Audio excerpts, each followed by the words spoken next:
আলোচনা মনোযোগ দেওয়া দরকার আছে না নাই? আলোচনা শোনার সময় অনেক মনোযোগ দিবেন, কি বলছি না বলছি এগুলো মনে রাখবেন। শুধু বের হয়েই গিয়ে আবার ভুলে গেলে চলবে না।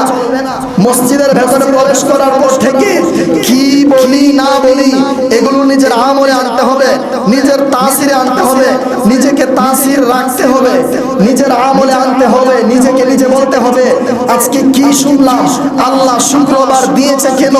শুক্রবার দিয়েছে যেন আল্লাহর বান্দারা সপ্তাহে একদিন গিয়ে আল্লাহর দ্বীনের পথে চলে, আল্লাহর দ্বীনের পথে চলার কথা শুনে, নতুবা সপ্তাহে একদিন আল্লাহর রাসূল সাল্লাল্লাহু আলাইহি ওয়াসাল্লাম মসজিদে নববীতে বসে বসে সাহাবায়ে কেরামদেরকে নিয়ে দুনিয়ার সমাজ চলাফেরা করার জন্য, সমাজ পরিচালনা করার জন্য কথাবার্তা বলতেন।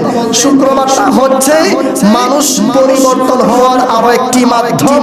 জবান খুলে পড়ি সুবহানাল্লাহ। এজন্য মনোযোগ দেওয়া দরকার আছে না নাই? মনোযোগ দেবেন ইনশাআল্লাহ।